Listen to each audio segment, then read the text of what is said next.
Saikia, would you like to introduce yourself to the?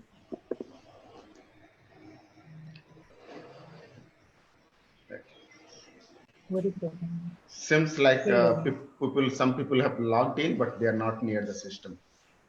Okay, let's start then. The 2 minutes are just gone. So welcome everybody and very good morning to all of you. Here we are today with Diganta Saikia. Diganta has turned from a marketing expert to a farmer. And there is a story behind it. I'll probably give you just a summary of that. But before I do that, let me introduce this platform to all of you. This is a platform created by Anajori, which is trying to what I call connecting the dots. So Milin, as head of Anajori, is trying to bring in all the people who are leading different kind of entrepreneurship, who are living different kind of social movements, who are living different kind of environment movements, to see how Assam can regain some of the lost pristine nature, some of the good things that we had in our society. Many of us have worked in different places, but decided to return back to our native place and make our own contribution. And it's not Diganta will tell you how he traveled from Delhi to back to Dibrugarh. Sorry? Okay, fine. Okay. And then at Care Northeast Foundation, I do waste management work, but we are also foraying into other related sectors where we can reduce waste coming to. Like I said, fishery is one big culprit of bringing a lot of thermocol waste into our rivers, and they are really polluting through microplastics. Ori Kalankani is one platform where they are working on menstrual hygiene plus in general other wash related issues and women empowerment issues. And with this, let me give you a little bit about Diganta, and then we hear his stories. And all of you are also open to ask him questions directly, either during the presentation, but preferably at the end of the presentation. So we hear all his stories, and then we have a chance to interact. So basically, Diganta was working in Delhi as a market analyst, but somewhere after working for a couple of years, he decided that he needs to go back and lead a movement where not just one person benefits, but a plethora of person, a group of people benefit from his work, what he calls as leading a small social movement. And just to quote Margaret Mead, that every change comes with a small group of people. And in fact, that is the only thing that has happened in the world. It is always a small group of people starting to work on something, and then you see gradually that is spreading to far and wide and seeing the change that one intends to see. He has co-founded a company called Manko, and he delivers pig meat, pork, directly from his farm to the plate. And this is something doing in a place like Dibrugarh, I would say is a huge achievement, where people are used to buy unhygienic stuff from the roadside, from a market which is often not hygienic, which is not cleaned. So something that you can directly do it from the farm to the plate is a huge leap forward. So we welcome Diganta, and we'd love to hear a story from where you started, why you started, and what is your larger vision in terms of our society that this pig farming will contribute to. Diganta, the platform is yours. Thank you so much, Sanjay. Good morning, everyone. Thank you for this chance to interact with you all, and hopefully people can take something from here. It's one of the reasons why me and my brother got into the sector, that's the piggery sector. My brother, Diganta Saikia, and I started our pig farm back in 2018. But before that, I would like to give our introduction. Both me and my brother, we are part of a joint family.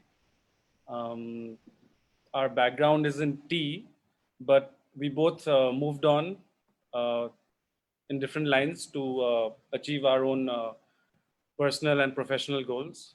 And I went to Delhi and I got into marketing. My brother, younger to me by 2 years, went to Bangalore. He graduated as a bachelor in architecture and he's really good. He's still practicing right now. And I came back around 2014, knowing that I need to be back where my family is and where we have our own land and where we have uh, sort of a background.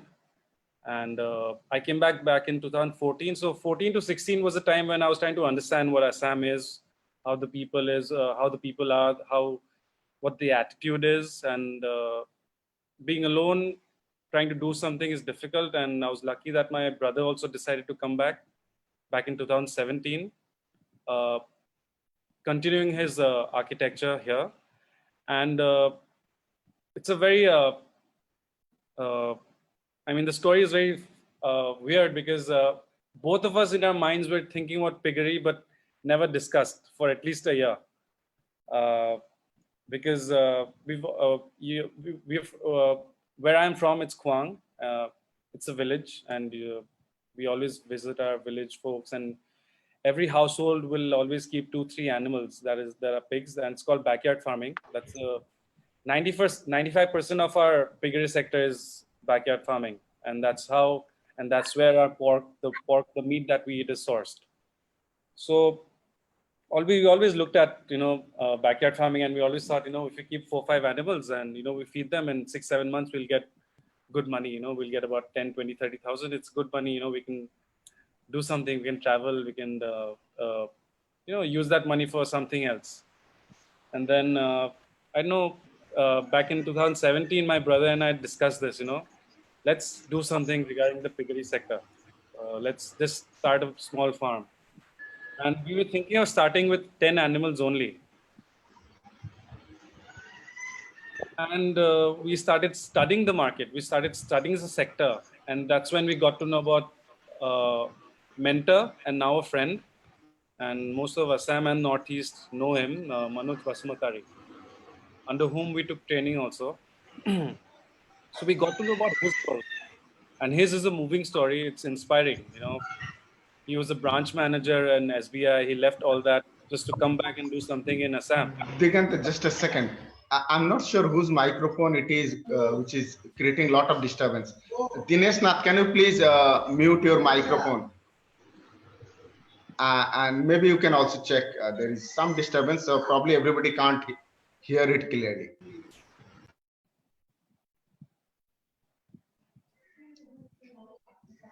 Go ahead. Are we good? Good. Okay. So yeah, I mean, we thought of starting small. Then we started studying the sector, and that's when we decided, no, before we start off, let's do some research. So we started off in Assam, moving around Assam, Dibrugarh, Guwahati, Tinsukia. There are big farms that got shut down. So we wanted to visit them, and we visited them. I mean, what happened? After that research, we went to Nagaland, the pork hub of Northeast. And sadly, the Nagaland people love pork, but not many people raise their own animals. And most of Nagaland, at least 80% or 90% of the market is taken over by Punjab, Haryana, UP, because the animals come from there. It's sourced from there.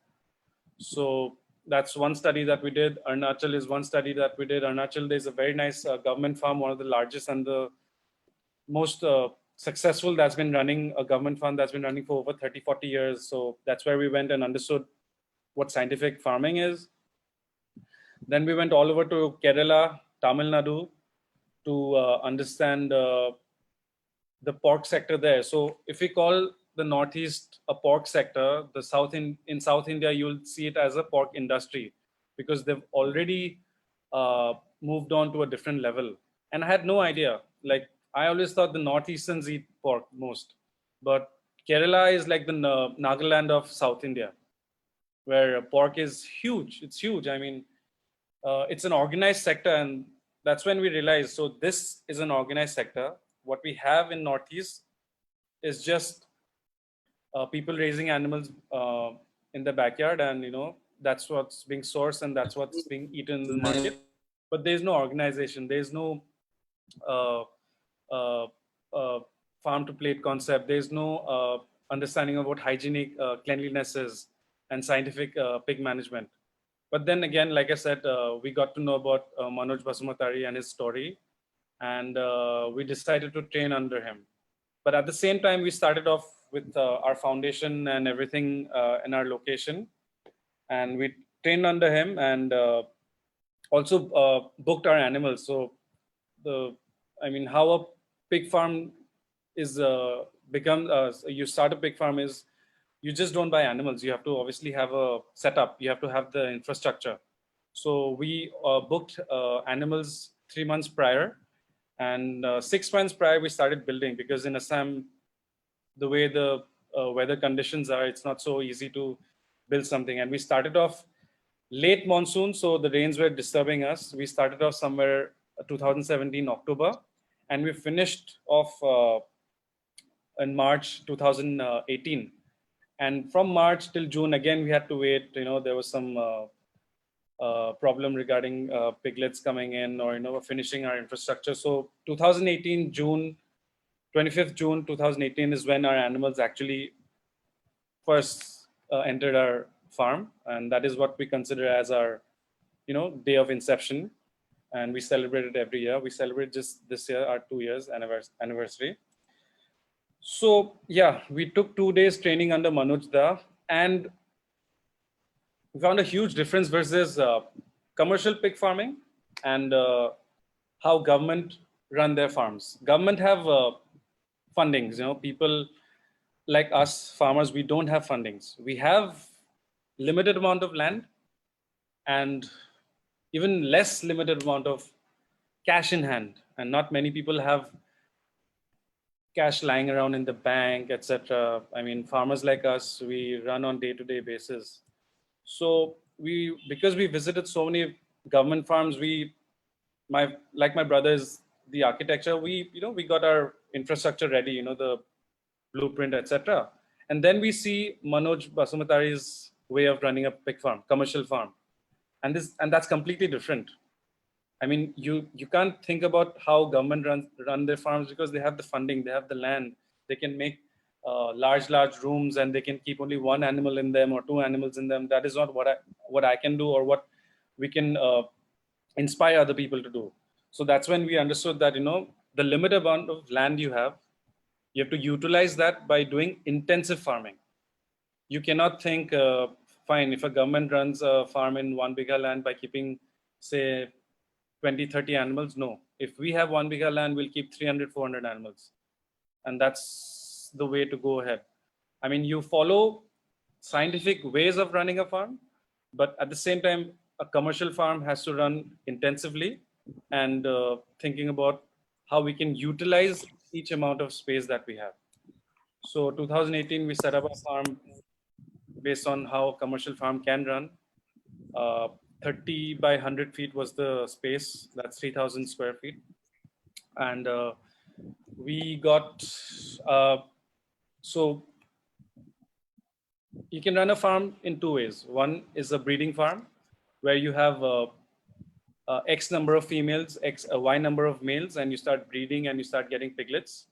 And at the same time, you can have a fattening farm where you start buying 20 piglets, you raise them, and you sell it in the market, which is what the backyard farming is all about. Everyone buys 2-3 animals, and they keep it in the backyard, and they raise them by giving them kitchen waste. In Assamese, it's very common, tunguri dia hoy, sapor dia hoy. These are the common things that's easily available and it's cheap. So 2-3 animals people raise, and it's ready for the market, and the butcher, the vendor who butchers the animals, they come and buy it, and that's how the business runs. And for a backyard farmer, because the cost is so low, they really don't care what the market rate is. They work on what they're going to get from one animal, that is 10,000 to 12,000. But scientifically and commercially, that does not work out for a commercial farmer, because we have our costs. We run on a scientific basis. We have costs in feed, costs in medication, costs in vaccination, costs in electricity, and costs in, most important, that is the doctors, veterinary support. We did some market research, and we got 80 piglets to raise them in about 5 to 6 months and sell them as fatteners to the butchers. Luckily, at the same time, we got 10 breeding females and 2 boars, 2 males, so that we also learn what fattening is, and at the same time, we also learn what breeding is. So from 2018, June 25th, 2018 till November was a process where we were learning how a piglet becomes a large animal and how the breeding process happens, how a female and a male, they go into service. When does a female start showing signs? How does a boar behave? So by 2018, November, December, we got our own piglets. We followed the scientific ways, obviously. And in 5, 6 months, the 80 piglets that we had got, they had become ready to be sold in the market. That's when we hit our first hurdle. Our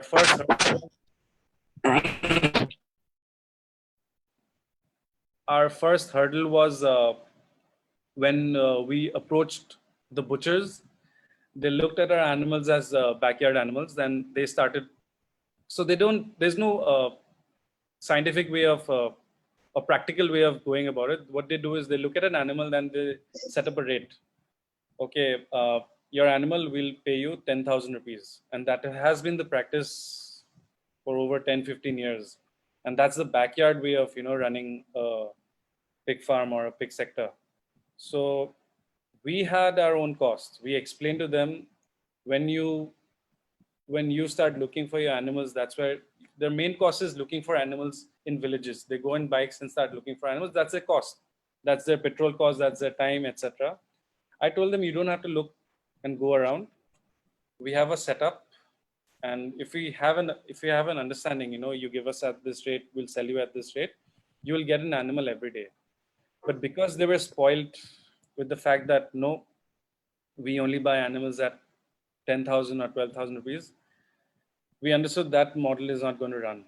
So these 80 animals were sold at profit for us, but not the expected profit that we were expecting.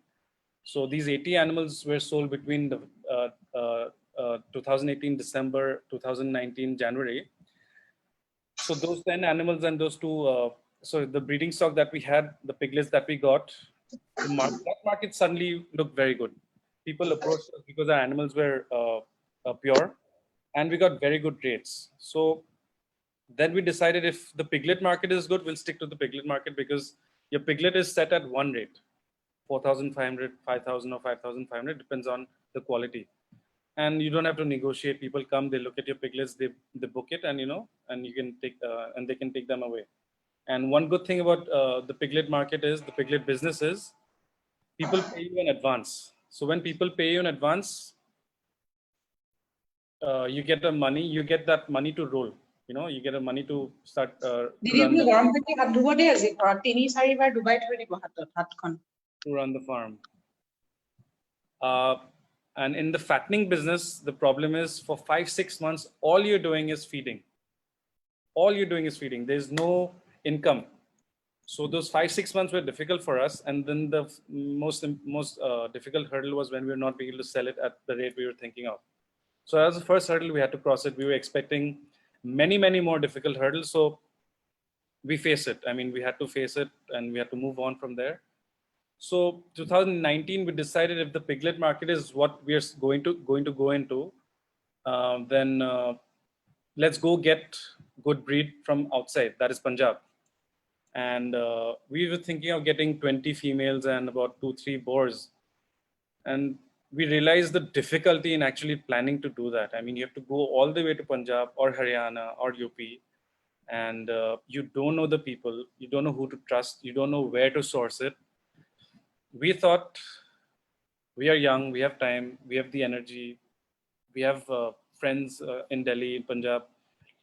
We'll try and do something. So instead of 20, we went for 60. We planned for 60 females and 4 boars from Punjab. We decided something that is very, very difficult because we went there. People were trying to fool us by giving us really bad quality animals. So the first week was difficult because we were supposed to finish it off in the first week. The first week was all about being fooled in these states. So the next week is when we decided not happening. We don't need any sort of what do you call agent or broker. We will visit on our own. We'll put our phone numbers to people, who can call us. And that's when, luckily, God's grace, we did source 60 good females and 4 good boars, and we came back. And how we came back was veterinary certified. Everything was okay, but the process is really sad. I mean, you have to get them in one whole truck. I think it was a 20 tired truck, which can hold, I think, 15 to 20 ton and weight. So the truck and us, for 7 days, we were traveling along with it. So that is again another headache, and we did it. We reached. We went in February end. We reached in March 15, 16, something like that, and that's what we decided. This is 2018. This is our breeding stock, and people got to know we have a very good stock of breeding. So people start booking our animals, piglets, sorry, and because our animals were young, our operation started, the breeding system, male, female. We started selling our piglets from August. So that's August again, 2019, which was running really well. August, September, October, we were producing 80 to 90 to 100 piglets a month. And that is huge. That's a huge achievement, Fact that, we don't have any background, but we were hands-on. We were there, you could say 24/7, leaving out the sleeping part. And everything was good. The second hurdle now we faced was the Ka Andolan that happened in Assam. That was so difficult because we were getting feed all across. The feed was coming from Guwahati. Trucks were not allowed to come.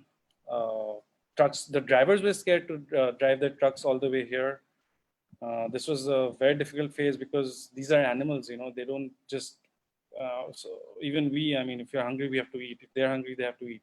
If you have 2 animals, you can, get something, from somewhere locally. If you have 10 animals, you can try get something. At that time, we had about 64 large animals, about 100, 150 piglets. So tension, pressure, stress, that was very difficult. So we had to source feed from locally. We had to get maize, we had to get tuguri, we had to get rice that we could cook, because we did not know when and what's going to happen. But I think about 2 weeks down the line, things got better and feed started coming back, which was good. And then came COVID-19 and the lockdown. And that really put us under huge uncertainty, under huge stress, because it was a complete lockdown and feed was not coming. We had a stock of 2 weeks of feed and we did not know what we'll do about after that. And day 1 of lockdown, although my farm is about 15-20 minutes, I went every day. There was no lockdown for me. I took permission. I told the administration, look, the farm runs with me in it, not with my workers going in, because these are animals. They need to be taken care of. Thank you. My thanks to the administration. They allowed me to travel every day because the feed was going to get over in 2 weeks. I need to source it from somewhere. Feed is not going to come from somewhere. So I had to travel all the way to Moran or maybe to Dibrugarh or even to Tinsukia, if someone had stock of feed, which someone had, somewhere, I need to pay an extra amount. People started saying, "Dam bari goise hen ten." So 1 month, 2 month, 3 months gone, no sale. And then comes the African swine fever, which some of you may know, some of you may not know. It's same kind of virus that has caused the pandemic as COVID-19. There's no vaccine. Usually, in piggery sector, the vaccine that we give is for classical swine fever, and that is very common, again, a common virus that kills animals, and a lot of animals do get killed. Why? Because most backyard farmers do not give the vaccine, and yearly between February, March, April, a lot of animals die due to classical swine fever, and because they die, they get also sold as meat in the market, which most of us don't know. Because when we go to the market, anyways, it's unhygienic, it's already cut. You don't know whether it was killed or it died or etc. I know what the situation is. Nor can I say, if I go to a market, if I can say that that animal died of classical swine fever. But that's the truth. Any person who's raised an animal for 6-7 months and suddenly dies of classical swine fever, you'll think about, I need to make my money. So if you were supposed to get 10-12,000, the butcher will come and pay you, say, 7-8,000. So you're still getting something. And from the perspective of a villager, from the perspective of the person who's raising the animal, that amount is important, because backyard farming is not for, the concept is, it's an emergency money. Anyone who has 2, 3, 4, 5 animals, it's not so that they can use that money for having a party or things that we think we can go travel somewhere. No, আজি টিংখন উৰি গ'ল বতাহত, টিংখন আজি, we need to buy a roof, ting. So that's an emergency money. Our kids, today we have to pay the education fees by next week. So you kill an animal. So it's basically it's that, it's an emergency money. And usually it's the woman who actually keep that funding, although the male person in the family, the man, would go and purchase it and get it and maybe even take care, but it's the woman who keep the money, the funding, for emergency purposes. And it's them also who say, yeah, take us, this time we kept 2, next time maybe we'll keep 3 or 4. So basically that's the backyard farming concept, and they don't want to go commercial because they don't have time, they don't have the space, nor are they interested in going into commercial. And that is where me and my brother decided ki we're doing this because about 60% of the 10,000 crore annual pork that is consumed in Northeast, the demand is supplied from outside. So we're working so hard, and anyways we are on the rural background, we are giving that money all the way back to other states. Our money should revolve around in our state or in Northeast. And so the reason why we got 60 females and 4 boars is also so that people don't have to think about where will we get quality piglets. Do we have to look outside Assam? Do we need to go to Punjab? Do we need to go Guwahati even? To get piglets from Guwahati might sound easy, but there is a lot of hassle there. So we thought if we can have a nucleus farm, that's what we call ourselves, of quality piglets, people can think of starting something by not thinking too far. We can get quality piglets from here, and that's what happened. Between August till last year, August till say February, a lot of farmers, a lot of youth came up to us. We trained them, we helped them, we sort of motivated them. They were happy at what we were doing, and they booked our piglets, they bought our piglets, and they moved, they started their own farms, and we were very happy. And we were happiest when a lot of females, young girls came up to us, girls, when they'll show up, I'll be very happy, but I'll still ask, are you running the farm or is someone else? And they're like, no, I'm running the farm. And I'm like, that's great, that's what we want. I mean, I don't want to hear, someone sent you so that, you can buy from us and, someone else runs it. No, they're like, no, we want to run a farm. And we posted that on Facebook and other social media also, how we are happy to help the women in this sector, because what we realized about the backyard farming is the women are the ones who look after the farms, 2 3 people, uh, two, three animals is what they take care of. Then we decided, if the women can look after the animals, we just have to give them an idea, of how to run a commercial farm. And that's when we thought, let's start doing sort of, they buy piglets from us, they raise them, and we buy back. Contract farming. So contract farming is one concept we were thinking about. And now the problems in Assam and the Northeast is funding. Broiler farms are running in Assam with the concept that there are companies here, they set up everything. They set up the farm, they give them small chicklets, they give them the feed, the medication is taken care of, and they buy back the chickens. So that's a huge company that's running, their operations, so they have the funding.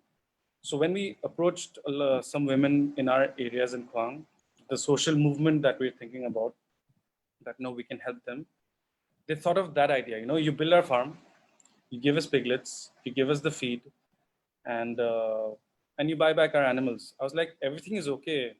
We'll give you the piglets, we'll give you the feed, but we cannot fund you for it.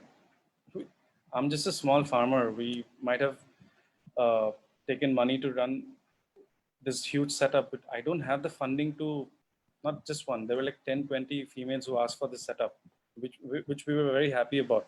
But how would I help them build that? We did not have that funding. We approached banks. Banks have a problem in the piggery sector with fundings of, it's so low that you can't even think about the word commercial. They give you a funding that's to raise 2 3 animals. So 2 3 animals is not commercial farming. Commercial farming is all about 10 20 15 20 30 50 100. We are commercial farmers.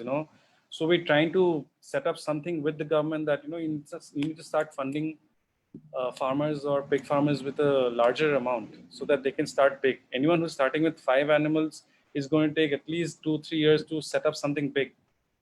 And 5 animals is something where you can't expect much profit. It's just a slow process of learning and experience, and people lose interest in that. The way we started, there was large number of sales. People from all across got to know about us. So that social movement that we're thinking about in the piggery sector could not be, as of now, we could not take it forward because there was no funding. Because you go to the rural background, people don't have the money. They're looking for fundings. And we go to the banks are like, no, we can give you 1 lakh, 2 lakh. I'm like, 1 lakh, 2 lakh, the commercial shed that we're planning, even for 10 animals, it's not going to happen. Then what happens to the feed? 6 months they have to feed. 6 months, 300 kgs and, the minimum 25 rupees. People don't have that. So the social movement stalled, but people were inspired by us. They were, if we could not go ahead with that kind of a social movement, people were at least running pig farms. The youth came, people who had given up arms, that from the administration, they also sort of approached us, and we've helped 1 or 2 farmers in that line also. They're like, we want to give up our past, we want to do something on this sector. And we're like, we are very happy. I mean, we are happy for anyone who approaches us.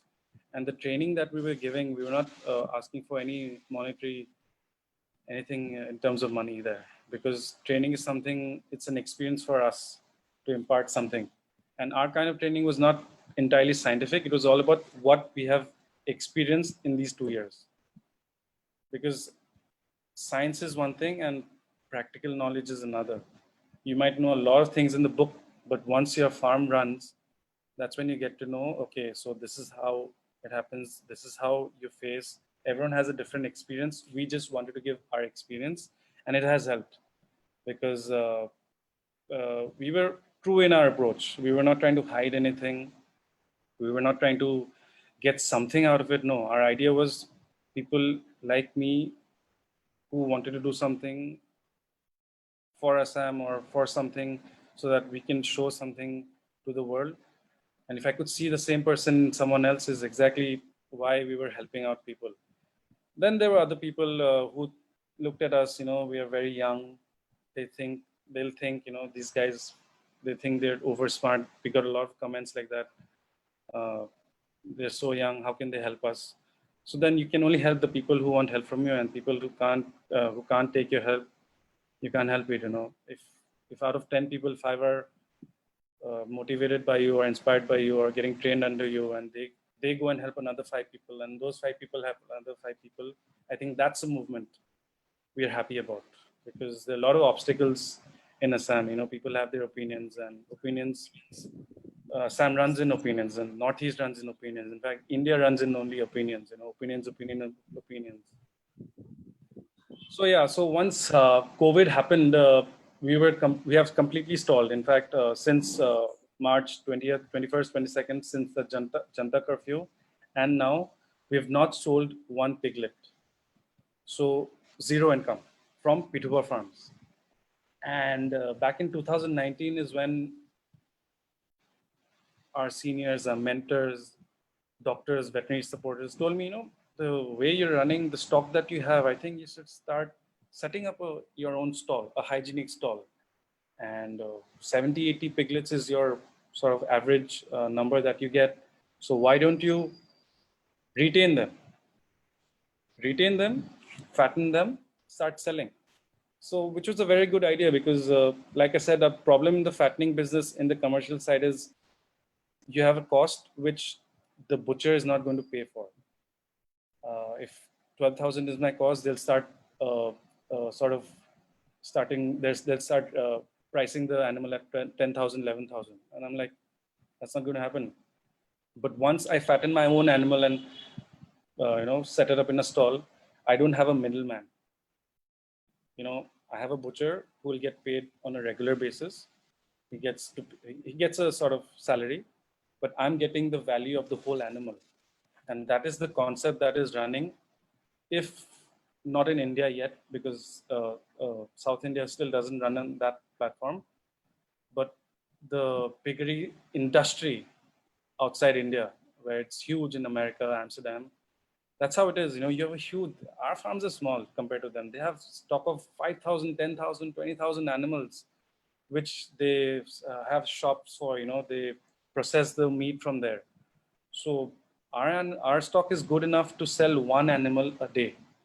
And that is a concept that will help other farmers to get into the sector more. Because if they start thinking, if I raise my own animal and sell it in a shop, I'm not losing that 5,000-6,000 to a butcher. I'm gaining that 5,000-6,000. But it wasn't there. In Dibrugarh, at least, we are the first ones to even try it out. And during the lockdown, there was a lot of information that in Dibrugarh, if people know what Dibrugarh, chickens were being sold house to house. I think mutton was also allowed to be sold house to house. And our administration also asked us, why don't you start selling your animals door to door in Dibrugarh? But because of COVID and because of the African swine fever, there was so much stress. I was scared to go outside, because either I'm going to catch COVID, or either I'm going to take African swine fever all the way back to the farm. And African swine fever is something, like I said, one animal catches it, the whole stock vanishes within a span of 7 to 14 days. Idea was good, but I could not go ahead with the door-to-door sale. While at that time, again, Manoj Da, again, he thinks differently, and he went ahead with this. He set up his own brand company. I think it's Gahori, Gahoree, and he started selling door to door. And I think he was doing weekends, and it was running really well. And then came the Flying Pig in Jorhat. They started doing the same thing. They started selling farm animals, fresh, hygienically packed, all the way door to door in Jorhat. And I called them up, and I was very happy. Within 2-3 months, and within a week, once me and my brother discussed, Manko was born. And if you see Peterborough Farms, I don't know, I'll show it to you. Peterborough Farms logo was made by my sister, my brothers. My brother is my cousin. We are from one Same family, he's my first cousin. So his sister made it. She's a graduate from NID, Ahmedabad. Uh, Amazing graphic designer. She made Peterborough Farms logo. And we went ahead with Manko with the concept that we'll first sell, we'll only think of selling pork. Then my brother and other people decided, why only restrain yourself to thinking only about pork when you can think about selling chicken, mutton, duck during the season, and maybe even fish. So I was like, fine. So our name had to be something not only about pig or pork. That's why Manko came up. And Manko's logo, if you see, you'll see a small piece of chicken, mutton, and there's pork.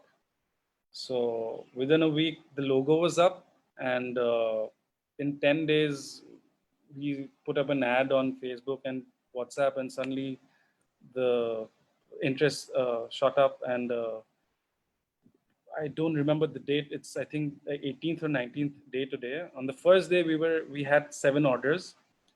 Yesterday, we had 45 orders that we delivered, farm to plate. And the response has been great because I eat chicken 4 to 5 days a week.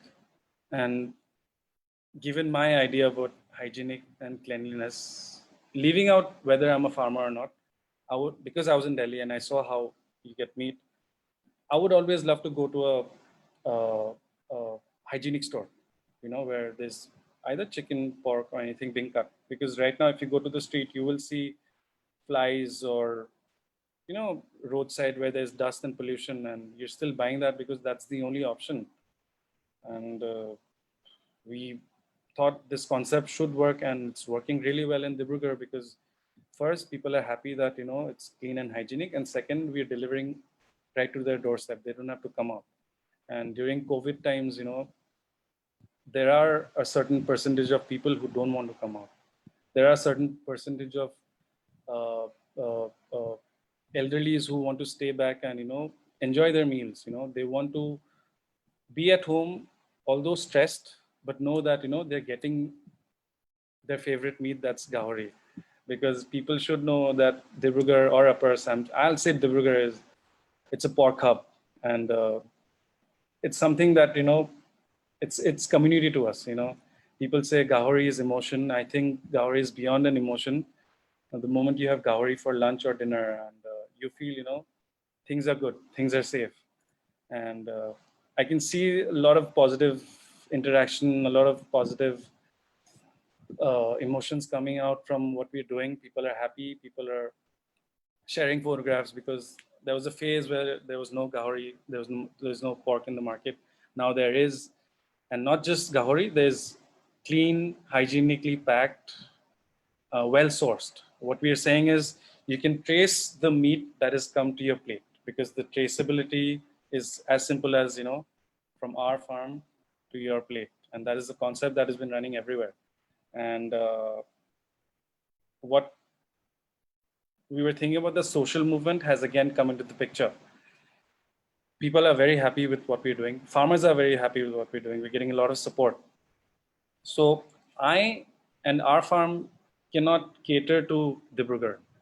I'm talking about the town. About 30 to 40 animals get culled and the pork gets eaten here. And right now ours is only one animal. And you can imagine the scope that there is for other farmers to get into this business and in this sector, and they can take and the market share that they can have. Because once things get easier, once the market opens up again, people will have to go back to buying from the streets. So I'm hoping that other farmers get motivated enough, because right now the mood is very, very bad. Although the district administration has allowed us to sell piglets or large animals, backyard farmers are not buying piglets right now. People are scared to even think, aji kinim. What if in a month or two, there's some kind of pandemic and we again lose animals? So that is one of the reasons why Manko had to come up, because Peterborough Farms right now has more than 300 piglets at stock. And in about 3-4 months, these will be ready for the market. but I can't just be sitting for those 3-4 months. So that's why we decided, let's build a brand right now, which is Mankho. And in 3-4 months, once the brand is built, people can, they'll already know that Mankho is there, and we can cater to more than what we're catering right now. Right now, we're being to cater to about 50, 60, 40, 70 households per day. In the future, maybe 150, 200 households. So that is why Mankho is very, very important for Peterborough Farms. And Mankho is very, very important for the piggery sector and for our farmers. So that the sullen, the stress that we are in, the uncertain times that we are in right now needs to change. And there's really nothing positive right now. There are some farmers like me, I'm still thinking, how am I going to run Peterborough Farms next month? Because that's again feed. Then there's August, then there's September, then there's October. So if Mankho keeps doing well, I will be in a positive state of mind, and I can think of positive things. People can see us and keep running their pig farms. We can expect something, and in that positive state of mind, I can run Peterborough Farms. Because yeah, I was there was a phase where I was completely negative, and you need to have a partner. So luckily there was my brother and other people who were pushing. If that's very important. Sometimes there are times when he goes down, I stay up, I push him. Sometimes he goes down, I stay up, he pushes me. So, and there are a lot of our friends. Then there are mentors. There's Manoj Da, and many more. There's one thing I forgot to mention. Back in 2018, when we started our farm, we had also uh, we started our association, which is called the Northeast Progressive Pig Farmers Association, where Manoj Basumatari sir is the president right now, and I'm one of the executive members. So why we set this up is exactly what we're doing right now. We need to have commercial farmers in one setup where there's interaction. People don't lose out on what is happening. So when we set this up, people knew where in Dibrugarh they can get piglets, where in Lakhimpur they can get something, where can they get vaccination supplied. If people needed to know Ajimur Gaharu to Etu hoise, then we can share knowledge. Obviously, it's a paid sort of membership. People have to pay so that even the association survives. And NEFA is doing well. I mean, we have an association. We have a member list of 300 to 400 commercial farmers across Northeast. And when we started back in 2018, there were hardly any farmers. So something has changed. Somewhere people have got information that piggery sector is growing. But because of the COVID and the African swine fever, the mood has gone off. There's a farm in Lakhimpur that is run by Bidharba Rajkwa. I don't know how many of you all know, but he has an experience of more than 10 to 12 years. And for me, I think he has ample knowledge about piggery, but he runs it in his own, he stays quiet. He has his own world. He's a lawyer. So when African swine fever started, killing animals, the virus started killing animals, his farm got attacked. And his is one of the most well-stocked, well-bred, well-sourced animals in Assam and Northeast. And for a scientific farmer like him, when his farm got attacked, he had 305 animals at that time. And as of today, I think at least a week back, 205 had to be killed or culled. And I was thinking, he followed every biosecurity measures to make sure the African swine fever does not come to his farm, but it came. Either it came from birds, or maybe a dog, that was eating carcass of a dead animal somewhere from different place, came in contact somewhere here.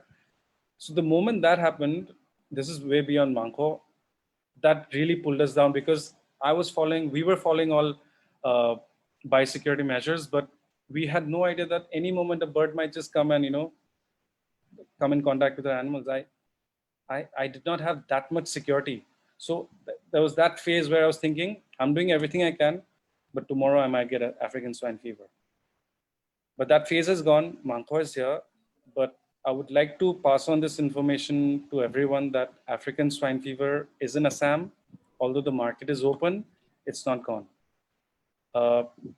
People are desperate for money. They need their income. So people are selling their animals. Butchers are buying their animals. Butchers are selling meat. People need to obviously get their income. But that measure of following biosecurity is not there. So I'm very particular, especially in my area, if there's an animal being killed, obviously butchers are killing. I always tell them, just make sure you don't get dead animals because this will harm our place. Because anyone who's eating that animal, that meat, comes in contact with me or my worker and he goes to the farm, my farm, there we go. That's African swine fever that's, sort of taken over our farm. So Diganta, this is such a beautiful narrative of last 2 years of your journey into Mankho. And Mankho is I would say the output of the 2 years of journey. Yeah. One of the destinations.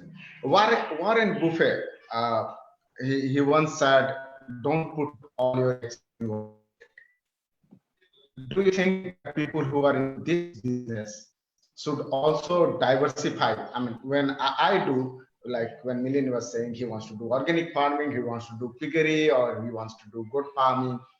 I have a basic idea where the one single output is to reduce waste coming to the sun. Do you think those people who are doing piggery, within piggery, you explained it very well, that there is one side you have the piglets, the other side you have fattening of the pigs to sell. Do you see that people can reduce their level of risk or can adopt some amount of risk mitigation by diversifying their work, and particularly knowing that our farmers are always going to be small, 5 6 pigs probably at the most, or 10 at the most, and then there are ones who could do at a level which you are doing or Mr. Basumatari is doing. Yeah, so the idea that we have is very practical and very possible. I forgot to mention that when we opened up our farm, because we did so much research, we also set up our own biogas system. So anyone who has even 10 to 15 animals can set up this Deen Bandhu model, which is again funded by the government. So I approached the government, I approached the administration, I approached the farmers. In Assam, in Northeast, it's difficult to get things done because there's a lot of running around. The way I had to run around just to set up the biogas, because phone numbers were given wrong on the internet. People, even if you approach, they won't show that interest, but you have to keep nagging. So our farm is the only one right now, as big as ours, to have a biogas. Ours is the only commercial farm, I think, maybe in Upper Assam, maybe in Assam, that has a commercial farm that has a biogas. So it's a very common thing. I mean, what you can do, I mean, when you talk about diversifying, I'll show you, hopefully I can show you some photographs. We have a farm. The pig waste goes inside the biogas. From the biogas, I'm running our kitchen. If you can show the photographs and share the screen, that will be really good. Yeah, I'll try that. One sec. Yeah. By the way, I must say that we have a biogas expert on today's list of participants. We have Desraj with us, who has set up a 5-ton capacity biogas plant in Tejpur, which will become commercially operational very soon. Okay, we have. Okay, that's great.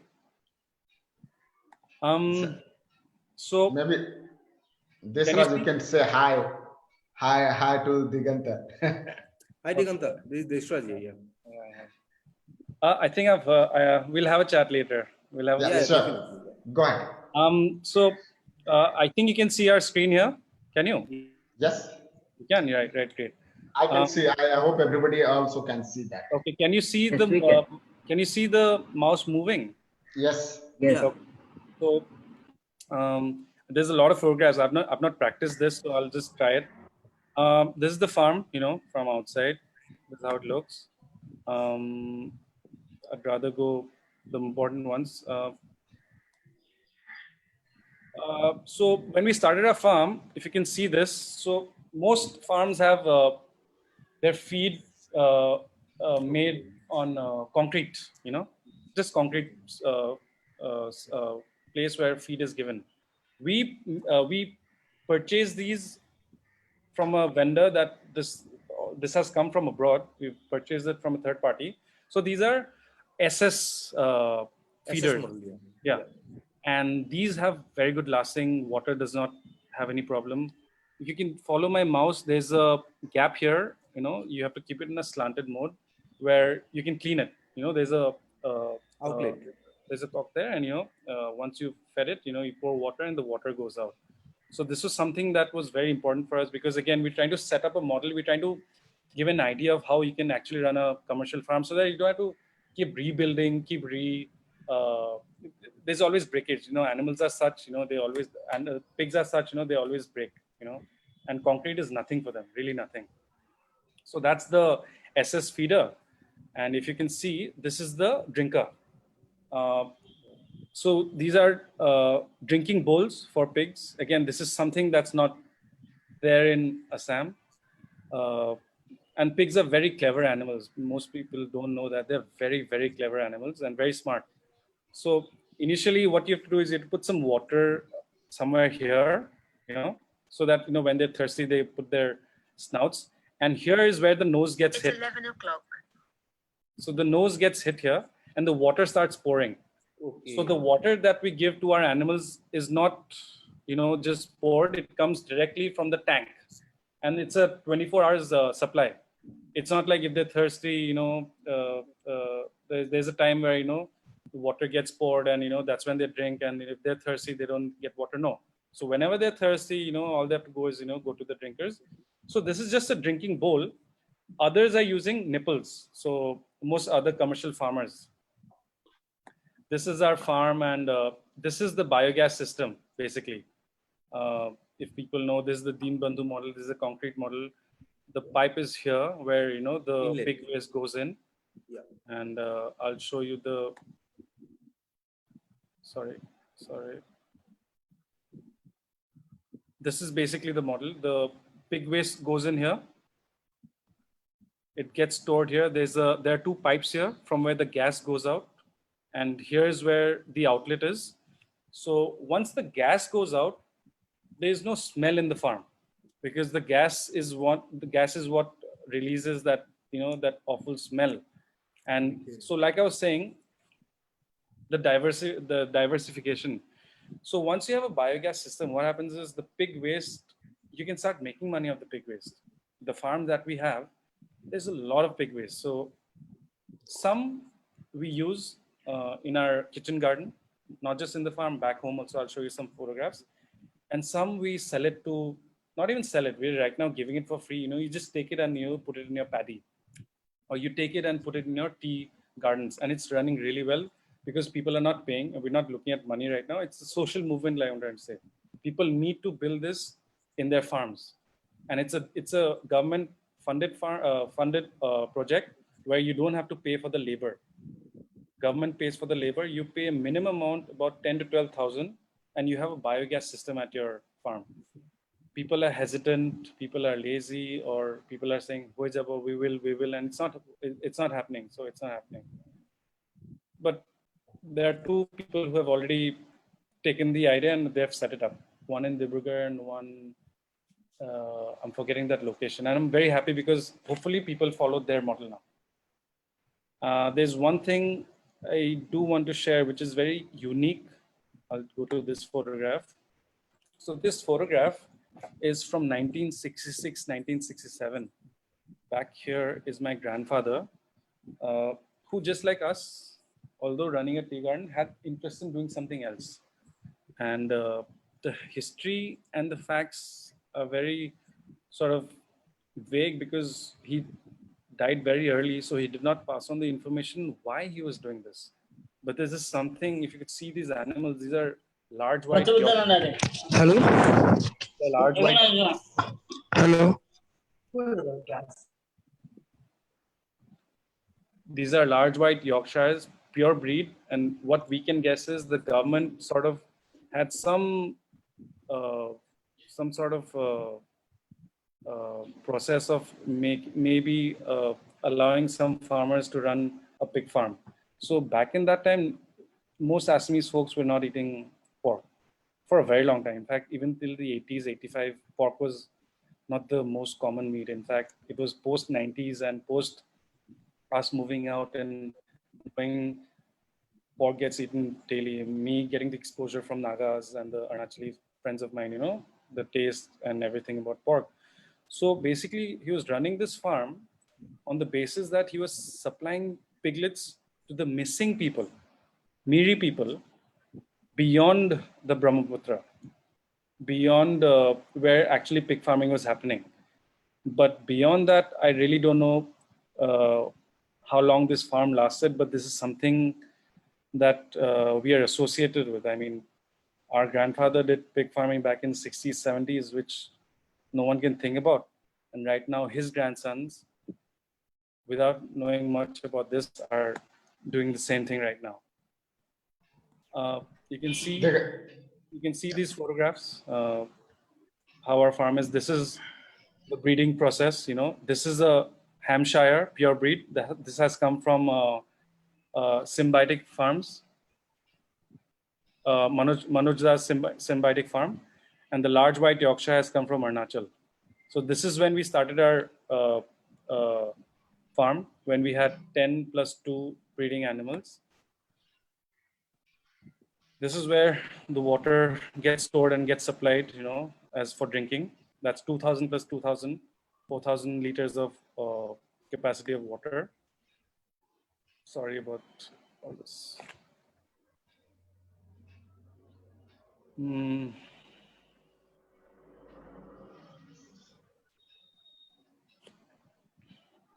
These are just photographs of our farm. We were selling our fatteners, back in 2018-19 to these are all butchers taking our animals. We were not getting the rate we were getting, but the selling was good. I'm sorry again about this. I really want to show you the way our manure helped run our, so this is the biogas, from where the biogas goes out. I'm sorry, what's happening here. And this is the day, oh my God. This is the first day when we utilized our biogas and made tea from it. So this is just a significant day for us. We were very happy because it was just a concept, biogas, we can cook something. And when we actually saw fire coming out, we were like, wow, it actually happens. I mean, it is actually happening. We saw something, we're trying to do something that people thought of, but we are actually doing it. And it was a very important day for us. And Diganta, for the sake of the time, we are well past such a beautiful journey that we have well past an hour. I'll open the platform for questions. Shreya, you had a question. Please go ahead and ask it to Diganta. I think so that Radhika Rao has got a question. Please ask your question, or at least write it so that I can ask you on behalf of that. please So do. it's in the comment section.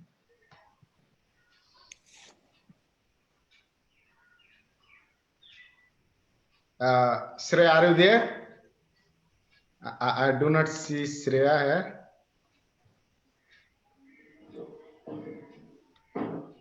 Ruby has a question. Is Ruby there? Okay. Yeah, you can unmute yourself. So there is another question. I'll write. This is from Radhika Rao, and Radhika is asking, what about organizing market linkages for backyard farming? So probably she wants to know, why can't we aggregate the small farmer and then you have one common place where they can, on a pre-arranged or post-arranged, you can have an aggregation market. And the second question, she writes, pandemics and viral outbreaks are being linked to intensive farming.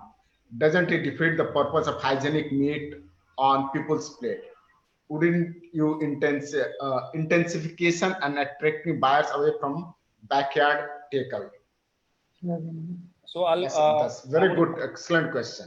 So the first question was about organizing the market. Was it what? Yeah, market linkages for Yeah. the small farmers.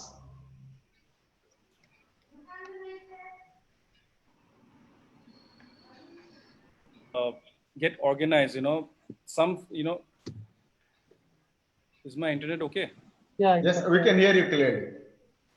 So there are some farmers who even keep 2-3 animals, and instead of selling it to the butcher, they'll be like, Azi, today's Sunday, today's Saturday. There's public market. We'll take our animal and we'll sell it as meat. So the only way forward is organizing the market, which I've forgotten to tell you is that just recently, because of the coronavirus and the African swine fever and our farmers having problems in Dibrugarh, we set up Dibrugarh Pig Farmers Association. And we're trying to set up a model, again, as a district model, where we link every pig farmer in the district. And what we have set up is, Sipsagar has already done it. To make sure farmers get paid, you talk about minimum rate or minimum price. What Sipsagar has done is, any farmer who has an animal can and will sell their animal at 170 rupees per kilo. That's the live weight. And the butcher, which is again the meat rate, the rate of pork, has been set at 300 rupees. And this is very important for farmers, especially for us, is because this is where our cost is taken care of, and we get some profit, and we can think about sustainability, about running a pig farm.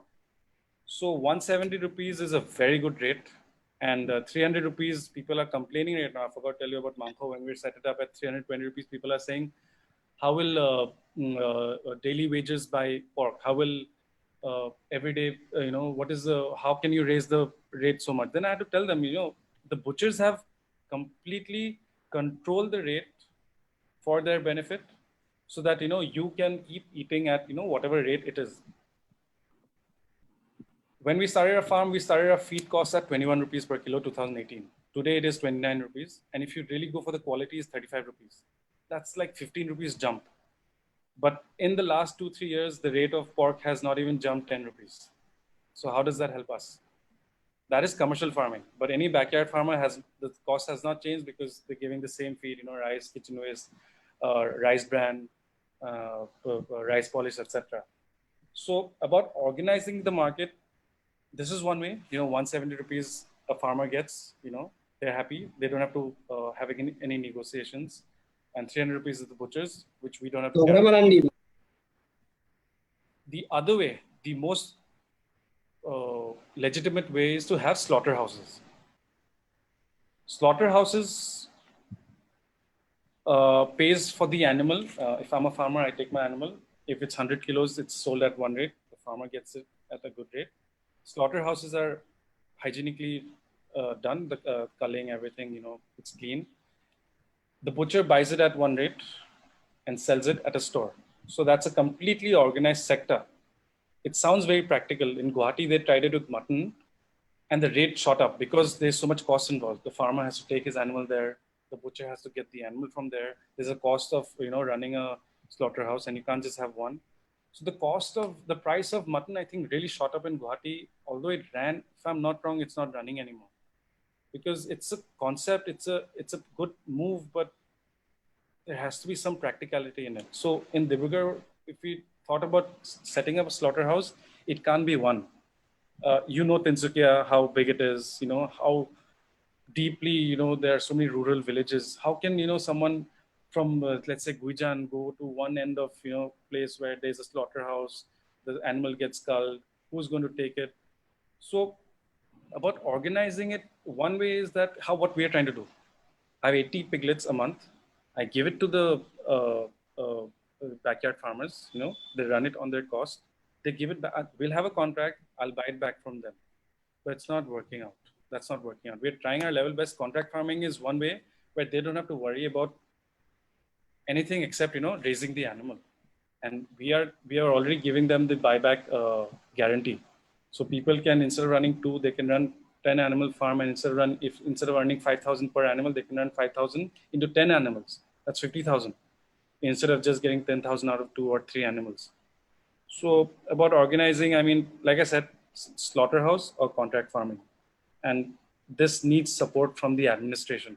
We can't. I mean, as Peterborough Farms, all I can do is have a contract farming model for my 80 piglets, but beyond that, I don't have any control.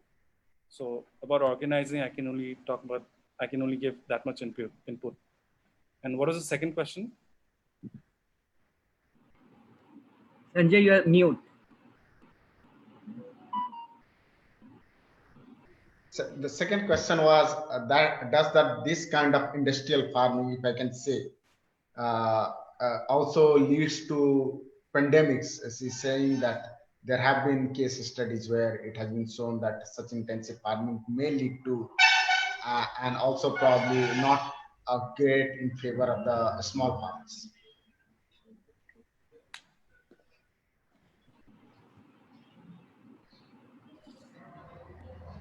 What this does, intensive farming, and what we're doing, and pig farming is such an activity, you know, where usually pigs are animals that stray on ground.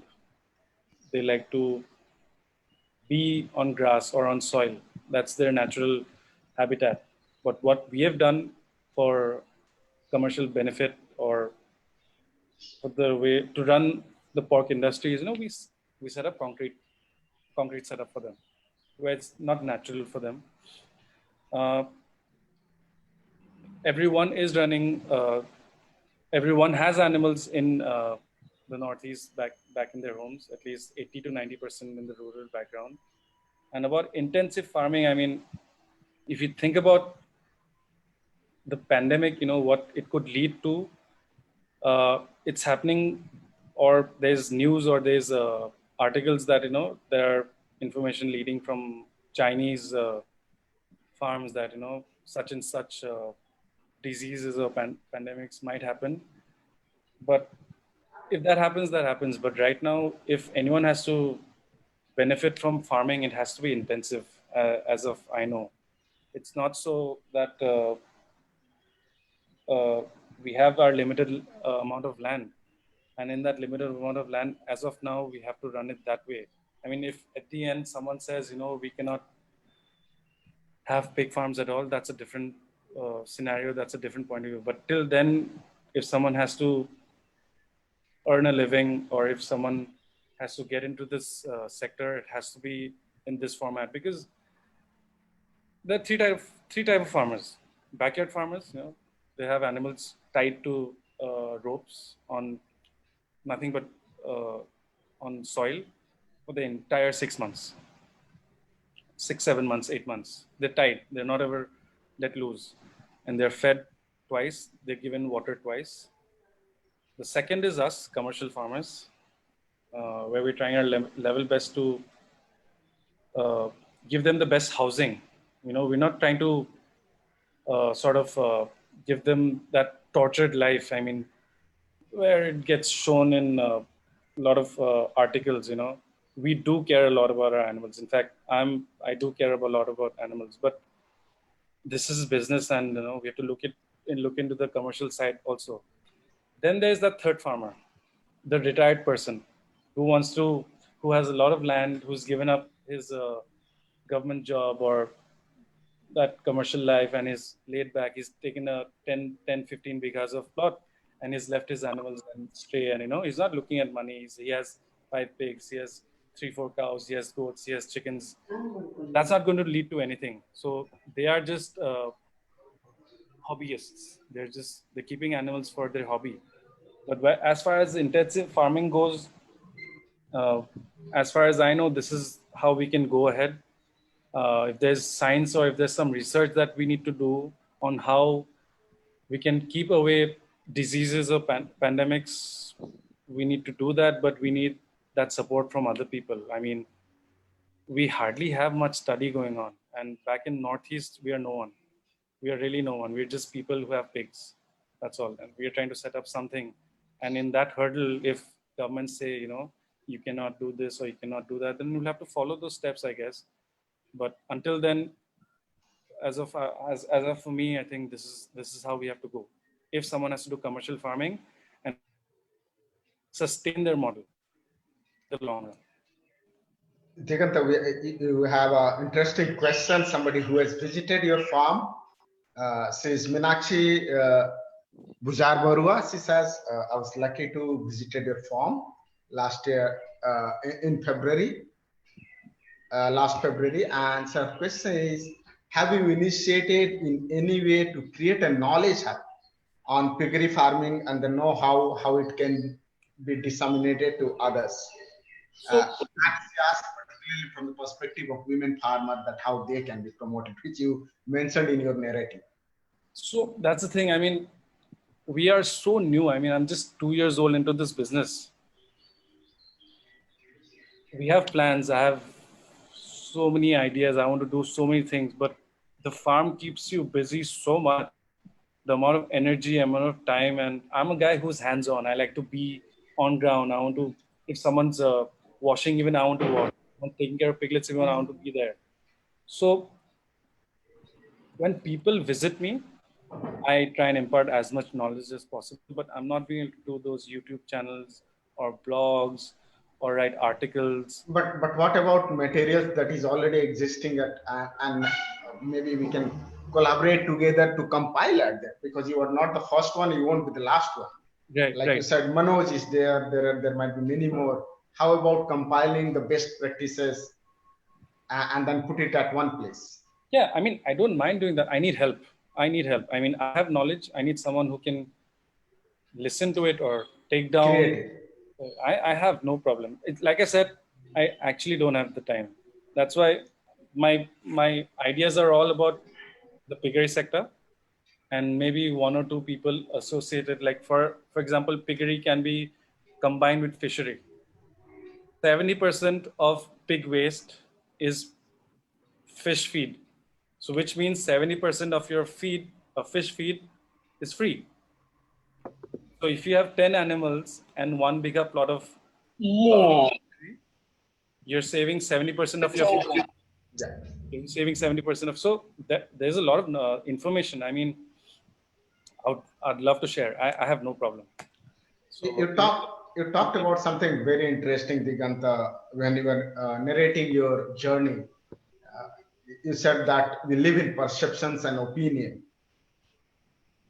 There is one big perception about Assamese, and which I also face, and often I get very agitated and say that there is a land of Lahalai.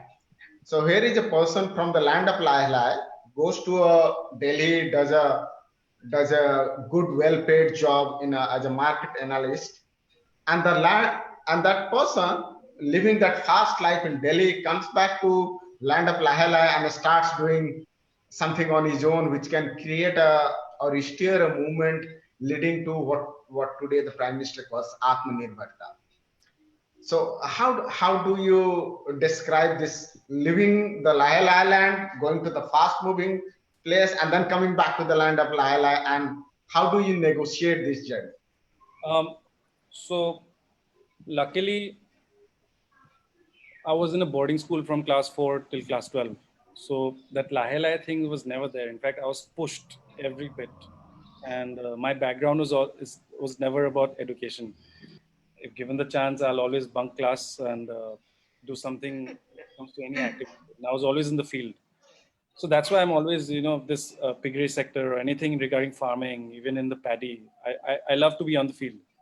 And it really, I can relate to this life, being on the field. Even in the tea business, you have to be on ground, and I like to be on ground. So class 4 to class 12, I picked up a lot of good habits.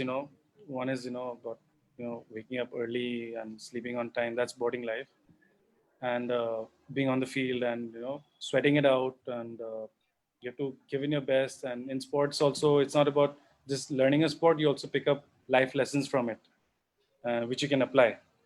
And then right from boarding school, you go to Delhi.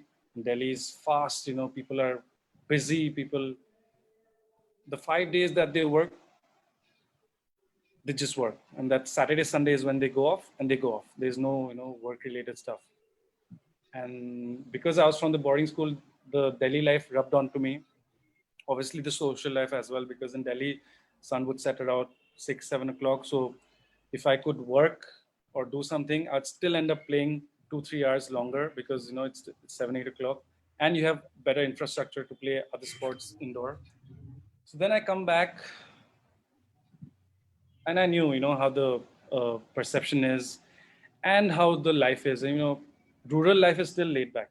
It is still laid back. Why? People have their paddy, people have their rice, and people have their small kitchen gardens. So they don't need to get pushed. And I'm trying to push them. I'm trying to push them because I keep telling them, you have 2 animals, why don't you keep 10? And when it comes to my speed and their speed, leaving out people, I don't have to, let's say people in the villages, nothing related to my work. But when it comes to my work, when I was trying to get the biogas work done, people are slow, people not responding. And the land of Lahe Lahe, I don't know how to describe it, but this is something I want to change. I want people to see locals, local boys, girls doing something, not just sitting back at home, doing something extra, doing something more than what the Lahe Lahe concept describes or whatever it is. So if things are not changing, I want to be that change, or at least there's I know a lot of youth in our sector and different sectors that are trying to change that. Not thinking that, we need to change the Lahe Lahe concept, but yet the Lahe Lahe concept does bug me.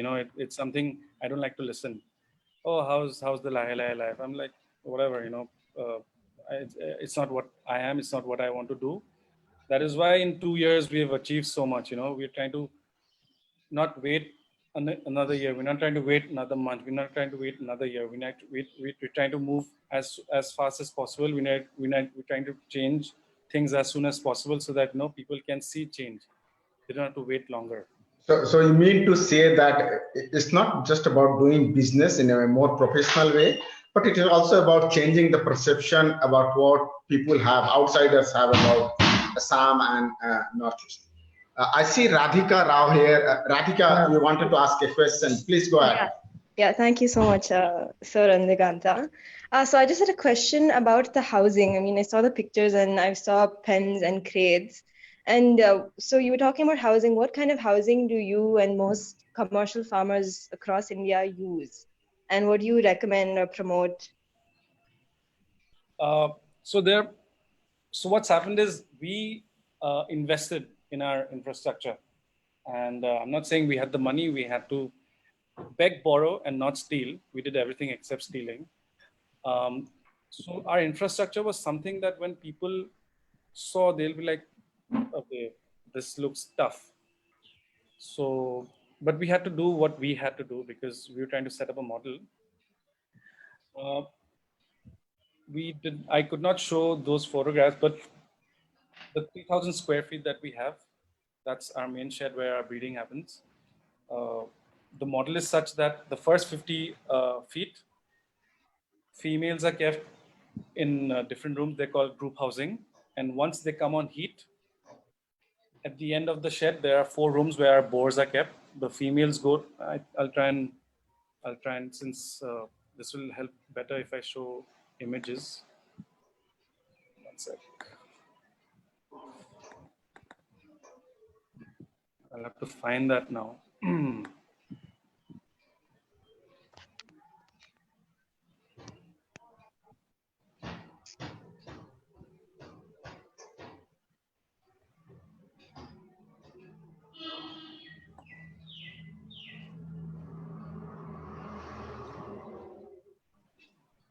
So this is how the animals from Punjab came. I mean, I felt really bad, but we had to do what we had to do. We had to feed them on the way. We had to give them water on the way. So,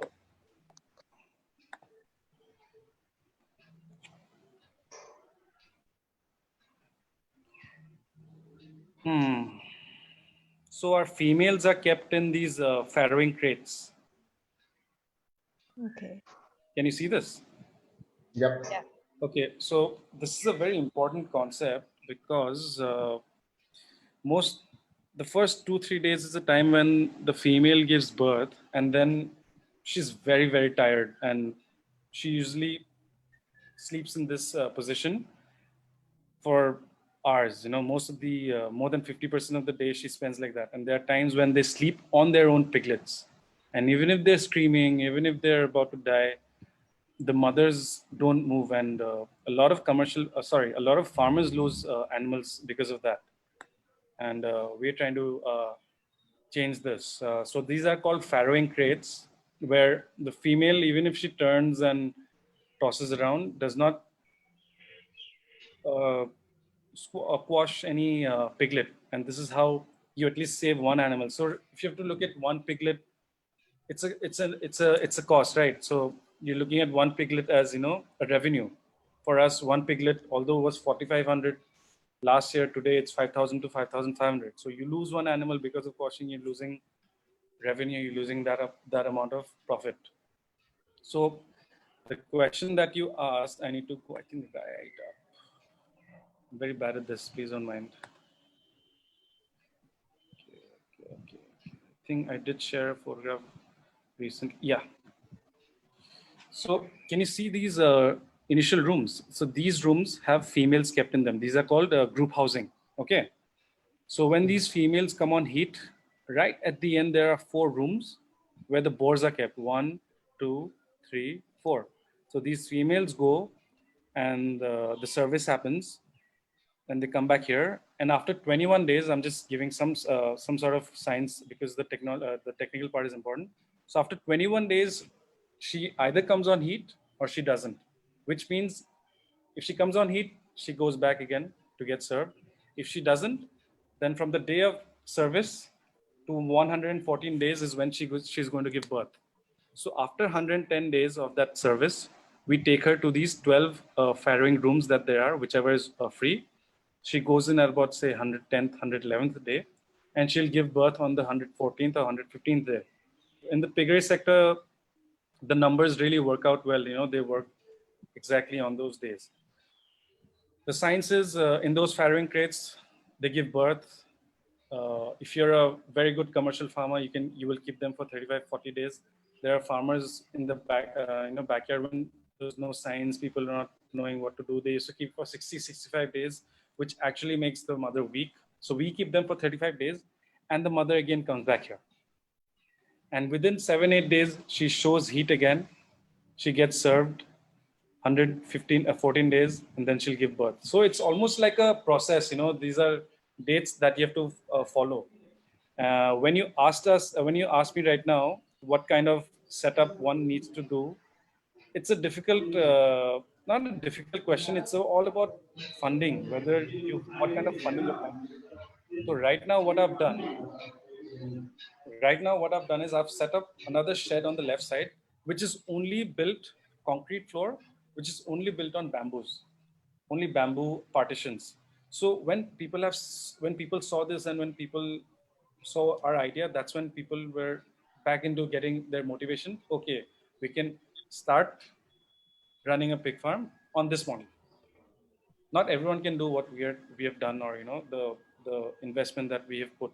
We've taken loans, we've taken money from our own our own sources, and set up this. So, and a lot of people, like, we set up this 3,000 square feet with the basis that we'll put 100 animals at once. So many people, what they do, we'll take 20 animals, they come for 20 piglets, and they set up, they're like, okay, we'll make a big shed, we'll make a big shed of 40 feet. I was like, no, you don't have to do that. But those 20 animals require X amount of space. So you build that first. Why invest the whole funding on the whole shed when these animals are not even going to consume that space? So the new idea that we're giving is you build one room, you keep these 10 animals. Next month, you keep increasing that space so that you can fund your feed. And at the same time, you can slowly keep building the shed. But what Radhika asked was what I'd suggest is based on your funding is is how you can build your shed. And I think the way we have built our bamboo shed, I'm sorry I don't have those photographs, is something that can be done, but you have to have concrete floors, because pigs are animals that can break everything. Concrete floors, even concrete feeders. In fact, the left shed that we have made is completely based uh, on the basis of economy, low economic shed that people can follow. So art suggests concrete floors with bamboo partitions, and it can continue. Do not build a shed for 20 large animals when you're buying 20 piglets. If you're buying 20 piglets, you go shed by shed, so that you don't get that pinch. I have to invest 10 lakhs. I'll invest 1 lakh. I'll invest on the feed. I'll invest on electricity. Then when the size increase, slowly I'll keep increasing. We built it on the basis that we will fill the shed with 100 animals. But not everyone does that. No one usually buys 100 or even 80. People start 5+1 breeding stock. People start with 10+2 breeding stock, 13+2. That's how they do. And we've always given ideas. Build your shed based on just the number of piglets that you're buying. So I hope that satisfies your question, Radhika. Yeah, it did. Thank you. So Diganta, there are quite a lot of questions which has a common base. Asking, do you take interns and would you like to train people, or do you already do that? If somebody is willing to visit your farm, be there, learn the tricks of the trade.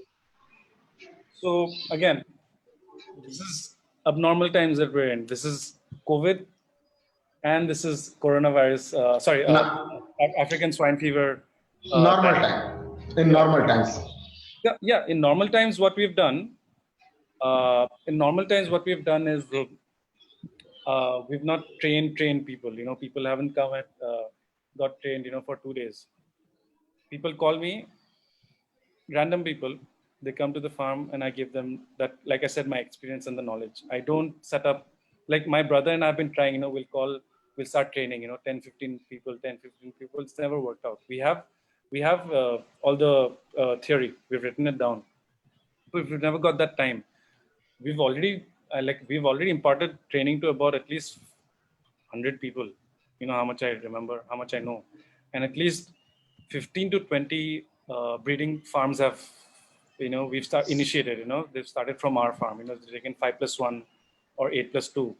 So because of the COVID times and the African swine fever, not even COVID, I'm still fine, even if we get COVID, we survive. But African swine fever is such, because I won't know where the trainee is coming from, with whom he's got contact, and then he comes into the farm, inside the shed, and if he touches on anything to the animals, it's going to be really tough. Again, this is a stand I'm taking today. 3 months ago, I was happy with whatever I was doing. People who come, I'll take them to the farm, I'll show them around. They'll take my time. I'm happy to give them my time. But regarding training, if you can do theory only, then it has to be in a different location all the way.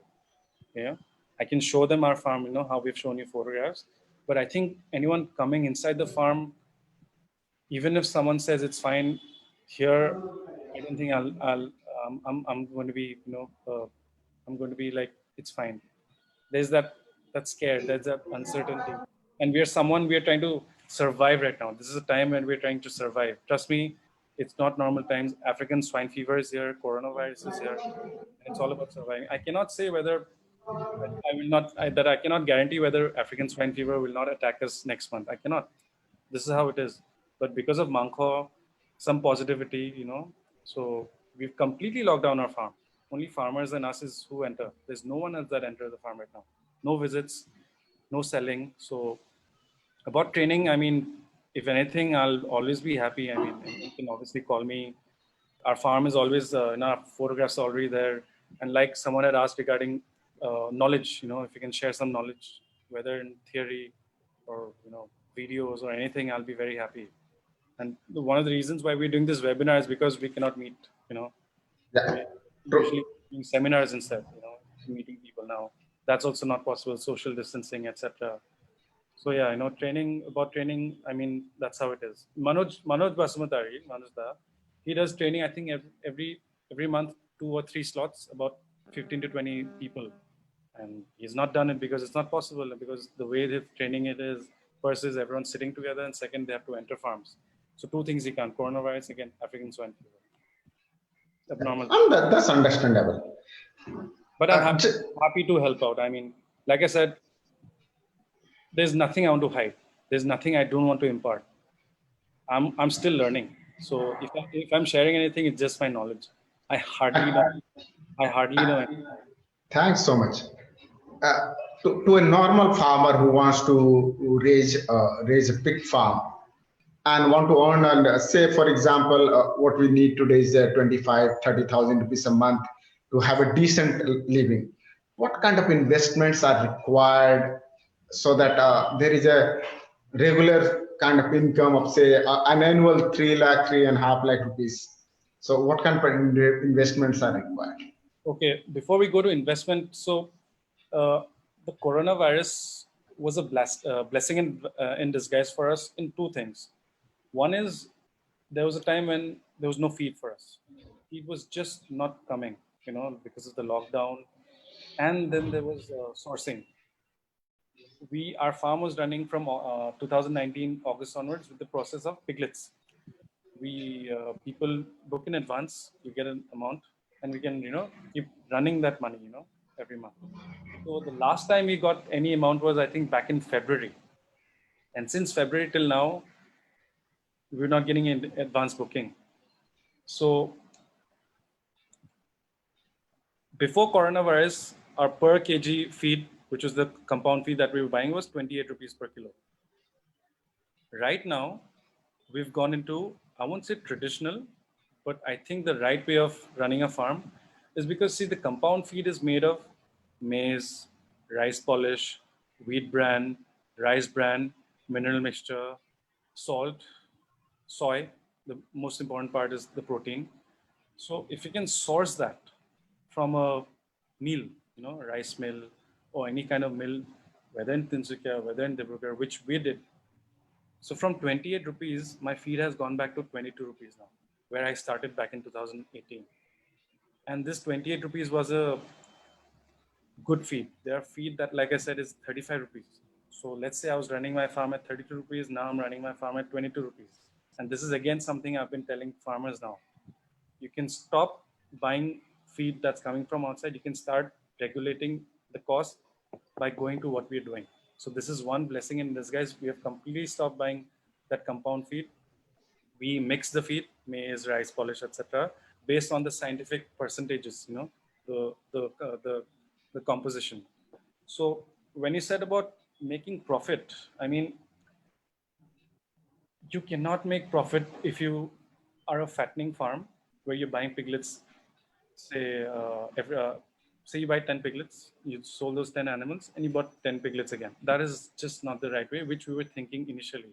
We'll buy 80 piglets, we'll sell those 80 fatteners, we'll buy 80, because you're paying 4,500 for our animals right now. In the villages, you're getting 20, 2,500, 3,000 rupees. Those are not of quality.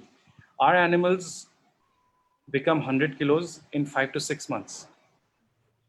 Animals that are bought, piglets that are bought from villages and unsourced locations, they take at least 1 year to become 100 kilos. And 100 kilos is the market sort of weight.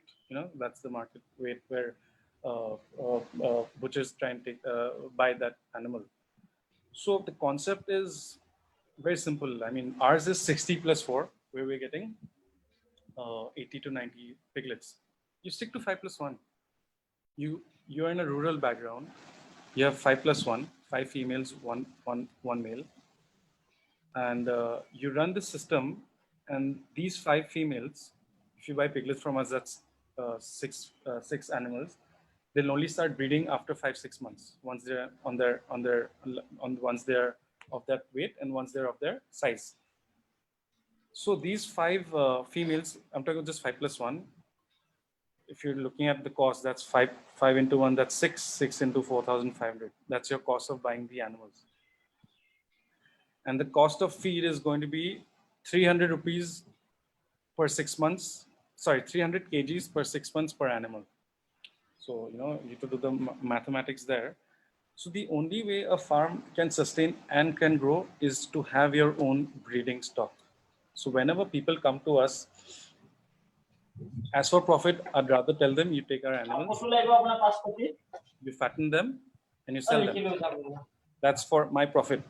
But for the social movement, I'd rather I instead motivate them because they're not interested in breeding. I motivate them.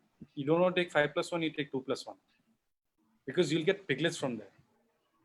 You cannot buy 3, sell them, come back. There's no sustainability there. You're just running around that model. You take 2+1, you start selling those piglets, you're getting income from those piglets. And there's, the money keeps rolling. That's what. So this is a concept which we tried from August till February, which worked really well. I mean, a lot of farmers did that. People came for 10 fatteners. They're like, no, you take 8+2.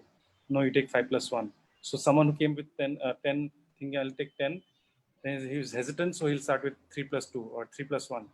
So if at all, I'll say you have your own breeding stock, you raise them. Either you sell them as piglets or you raise them and fatten them and sell them. Because if you keep buying piglets from us, that margin is very, very low, very low. So how much one can earn, you can just do the mathematics I've given you, 300 kilos per 6 months. And the rate of buying good pure breed is 4,500, 5,000 rupees. And you should start with a breeding stock. To learn about piggery, yes, what we do is we also tell them you take 4+1 and you also take 5 piglets so that you know what breeding is. What breeding is and what fattening is. So these 5 in 6 months, you sell them, you understand what fattening is. So 4+1, you breed them. In 6 months, they'll give you piglets and you already know the fattening process, which you already did in the first 6 months. So next 6 months is very easy. And fattening is really the most easiest way of running a pig farm. You're feeding them twice, you're cleaning the shed twice, and that is it. Breeding is the most difficult part because the moment you miss a female's heat, you're feeding her another 21 days for that heat, which means that's a cost. Yes. You've just paid 21 days extra because you missed the heat. And again, according to heat, a female is on heat for 4 to 5 days. There's a lot of science about it. You don't send her for service on the first day. You send her on service on the second or third day.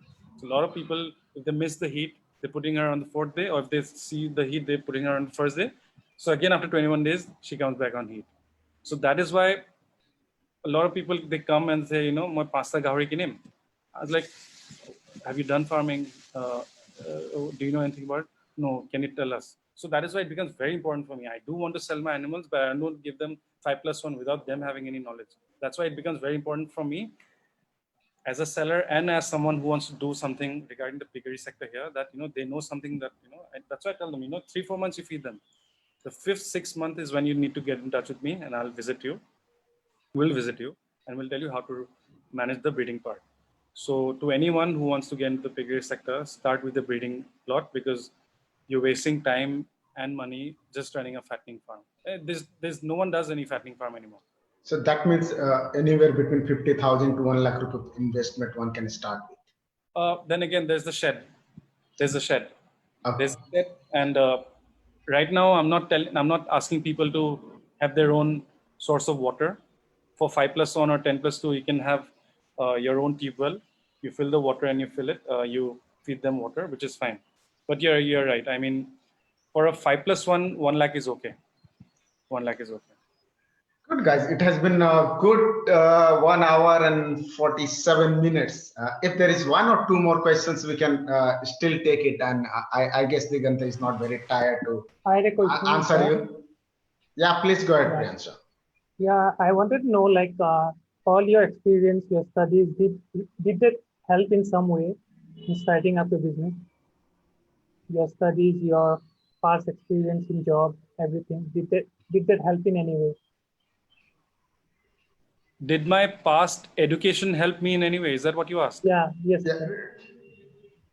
And also experience in working in a company. So it was very important that I worked in a company is because you need to understand what an employee feels, who an employee is under an employer. It's very important to understand that feeling and how an employer treats you and how an employee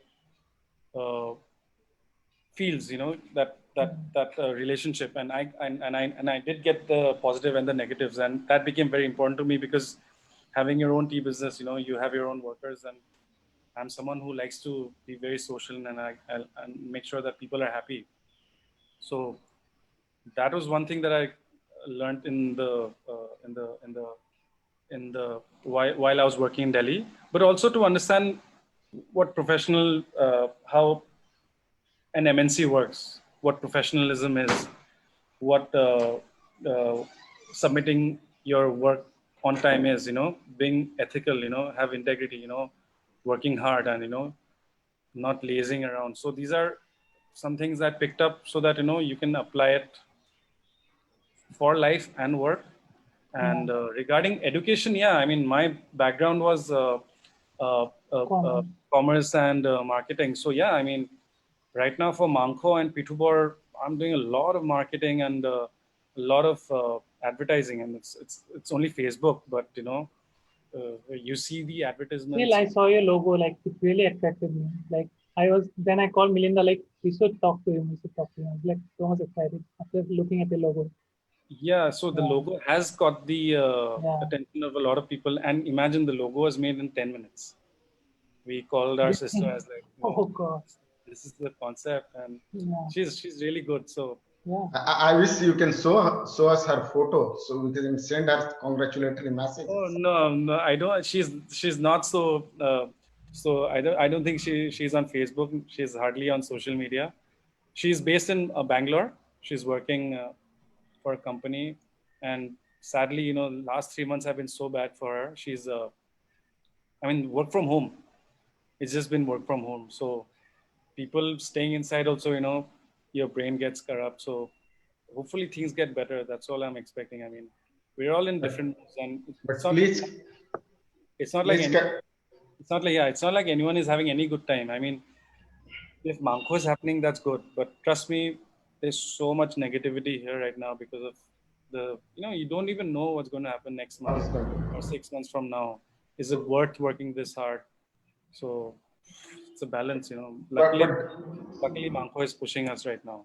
But do pass our appreciation to her. Everybody says the logo is really good. Will do. Sure. So we will end the session unless somebody has a question. We are well past 1 hour 15 minutes, which generally we have a session. So it clearly shows that there was a lot of interest. All the people have stayed through, both on the FB online and also over here. So thank you so much, Diganta. And many of us would like to connect back with you once the situation becomes normal. And we would like to help you out in this social movement, which we are together doing it along with Anna Jory and Ori Kalankani. So welcome to the collaborative platform. And with that, I say a very goodbye to everybody. And thank you so much, Diganta. Thank you.